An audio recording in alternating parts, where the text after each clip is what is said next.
이번 사연은 다짜고짜 찾아와서 집 빼라며 쌍욕을 하던 시모 앞에서 남편 싸대기를 때리고 똑같이 쌍욕을 해주었다는 며느님의 사연인데요. 시모가 벌벌 떨고 있다는데 또 무슨 일이 있었던 걸까요? 함께 보시겠습니다. 제목 그대로 저는 시어머니가 너무 무서웠습니다. 하지만 이제는 시어머니가 안 무서워요. 그렇게 악독한 시어머니가 알고 보니 겁쟁이였습니다. 지인 중에 보험 설계사가 있어서 그분을 보내 시어머니에게 더 겁을 줬어요. 다시는 시어머니와 안 보고 살 예정이지만 어쩔 수 없이 시어머니와 만나게 되면 시어머니가 저를 무서워할 것 같습니다. 저희 부모님은 제가 아주 어렸을 때 이혼했습니다. 아빠와 살았지만 할머니 손에서 자랐어요. 시어머니는 툭하면 저에게 제대로 된 집안에서 자라지 못했다며 인신공격을 했고, 저도 그렇게 자란 저에게 문제가 있을 것이라고 막연하게 생각했었어요. 하지만 시어머니같이 이상한 엄마 밑에서 자란 것보다는 할머니의 깊은 사랑을 받고 자란 것이 훨씬 낫다고 받아치는 때가 오더라고요. 울면서 시어머니에게 제가 자라온 환경에 대해 얘기한 적이 있었습니다. 시어머니는 제 얘기를 약점 잡으시더라고요. 한때는 시어머니에게 이런 얘기를 한 것을 많이 후회했습니다. 지금은 뭐 그냥 그래요. 저는 어린 나이에 결혼을 했습니다. 지금도 나이가 어려요. 친정은 경제적인 상황이 좋지 않아 결혼하면서 저는 못 만들어 왔어요. 남편 일 때문에 남편 고향으로 오게 되었습니다. 시어머니 혼자 사시니까 당연히 모시고 살아야 한다고 생각했죠. 그리고 시어머니 혼자 사시던 집에 합가해서 살기 시작했습니다. 시어머니는 욕도 서슴지 않고 입에 담는 분이세요. 마음에 안 들면 화도 잘 내고 고집도 장난이 아닙니다. 저희 아이가 화상을 입은 적이 있었어요. 그 일 때문에 한동안 저는 많이 속상했어요. 너무 속상하니까 우울증이 왔던 것 같습니다. 제가 우울감에 빠져 있으니 시어머니는 집안에 여자가 잘못 들어와서 집안 분위기를 망친다고 합니다. 거기까지는 이해할 수 있었는데 저한테 시어머니는 재수없는 년이 가정교육을 못 받아서 저런다 하더군요. 그때 제가 알던 시어머니가 아니란 것을 알았어요. 저의 초심은 이랬어요. 시어머니는 내 엄마였습니다. 앞에 말씀드렸던 것처럼 저희 가족 얘기를 울면서 시어머니에게 얘기한 적도 있고요. 길거리를 지나가다가 예쁜 액세서리나 립스틱 같은 것이 보이면 시어머니에게 사다 드렸습니다. 이것저것 사다 드리고 시어머니가 TV를 보시다가 음식을 보고 저거 맛있겠다 이런 말씀을 하시면 기억해 두었다가 만들어 드렸습니다. 시어머니에게 말동무가 되어드리려고 노력도 많이 했습니다. 딸이 되려고 시어머니가 어디 가실 때는 꼭 동행했습니다. 평소에 시어머니 손 안 가게 집안일을 완벽하게 해놓았고요. 시어머니와 함께 살 때는 반찬 대여섯 가지는 꼭 상에 올렸습니다. 시어머니와 따로 살게 된 후부터는 반찬을 해서 보냈습니다. 저에게 이런 며느리 없다는 소리를 다들 하시더라고요. 시어머니 빼고요. 시어머니와 함께 살 때 저는 집안 살림을 했고 남편과 시어머니는 일을 했습니다. 아이 돌봐가면서 30분 걸리는 시장 다니며 밥 차렸습니다. 에어컨도 없이 선풍기 틀고 불 앞에서 일했습니다. 에어컨이 집에 없었거든요. 시어머니는 아기한테 안 좋다고 에어컨을 사지 말라더군요. 근데 선풍기도 마음대로 틀지 못했어요. 시어머니가 선풍기 바람도 안 좋다고 해서요. 시원한데 뭘 선풍기를 트냐고 하셨는데 시어머니는 일 다녀와서 찬물로 씻고 나서 가만히 계시니까 시원했겠죠. 저는 불 앞에서 일을 하고 있으니까 무지 더웠고요. 결혼 후에도 시어머니는 남편 월급 통장을 관리하셨어요. 제가 시장을 다닌 이유는 생활비가 부족했기 때문입니다.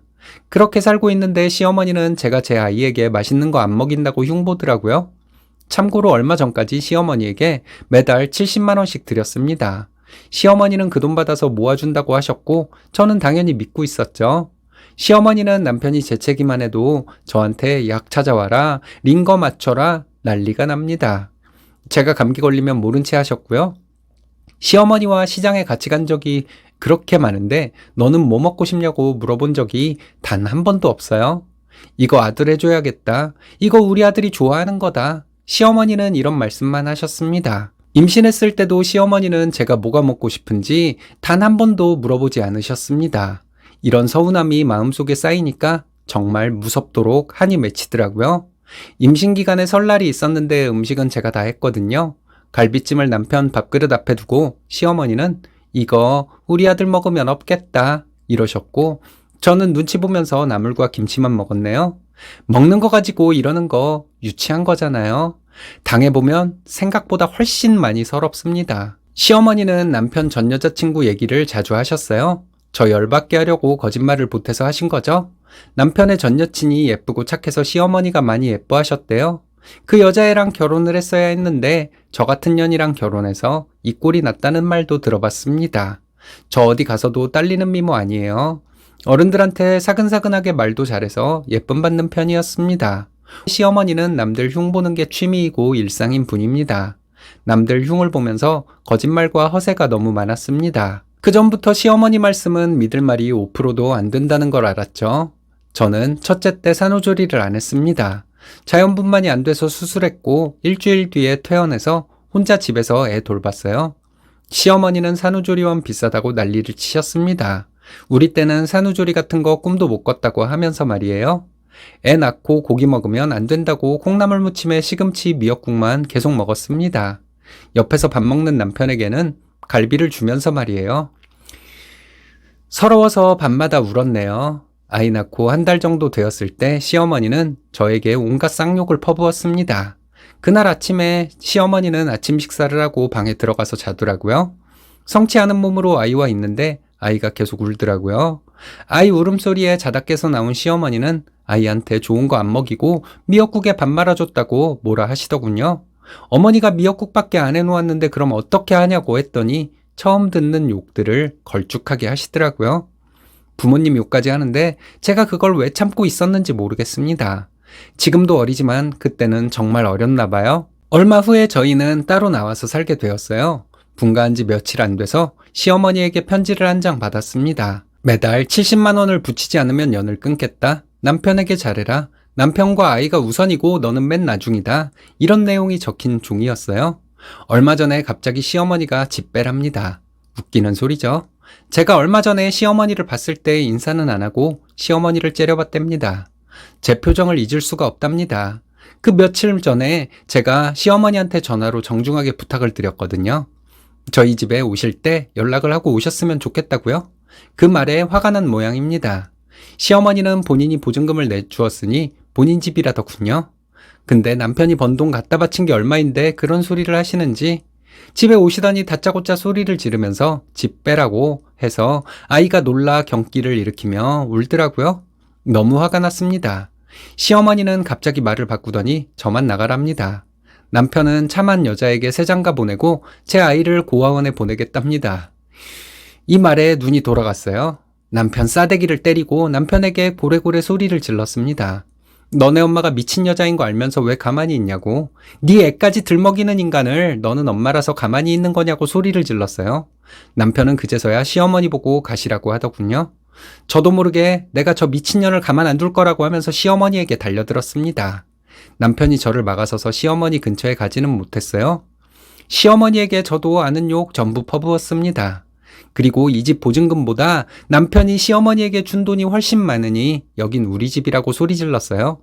그리고 당신 죽으면 당신 집이랑 돈도 전부 우리 거가 될 텐데 왜 지랄이냐고 했습니다. 시어머니는 며느리란 게 시어미 빨리 죽기만 바란다고 하더군요. 뭐 하나 도움되는 것도 없고 사람 괴롭히는 게 취미이고 손주를 고아원에 보낸다고 말하는 게 사람이냐고 했습니다. 어머님은 빨리 죽는 게 여러 사람 도와주는 거라고 했죠. 시어머니는 어느 순간부터 욕을 하지 않았는데 시어머니가 욕을 할 때마다 제가 똑같이 쌍욕을 했거든요. 서로 욕하면 더 화가 나는 쪽은 시어머니였을 테니까요.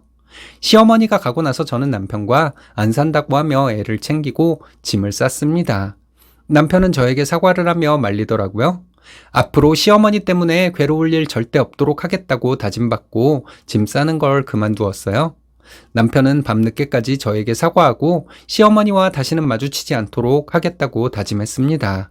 저는 평생이라고 못 박아 말했고요. 이틀 뒤에 시어머니가 전화를 했더라고요. 시어머니 말투가 그렇게 부드러운 건 처음 들어봤네요. 아무리 그래도 그렇지 이러면서 시어머니는 며느리가 돼서 시어머니한테 그렇게 하는 게 아니라더군요.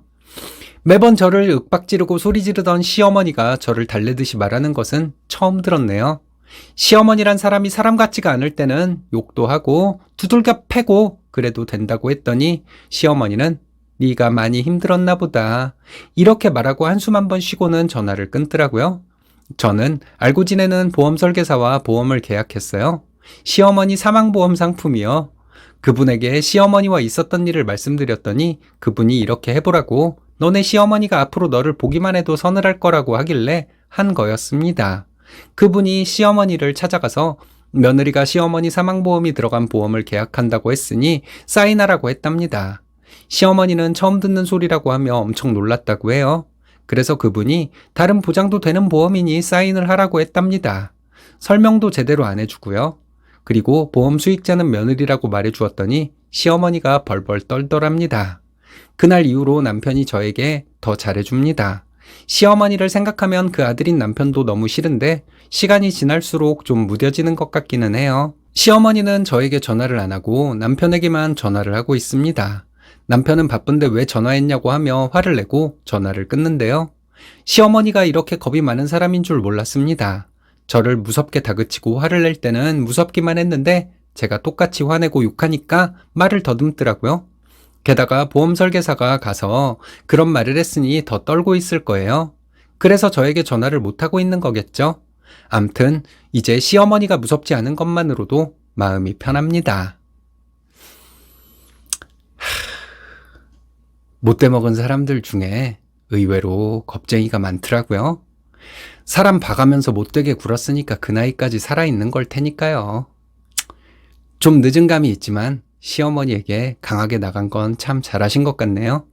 그리고 시어머니에게 사망보험 사인하라고 한 거 참 굿 아이디어네요.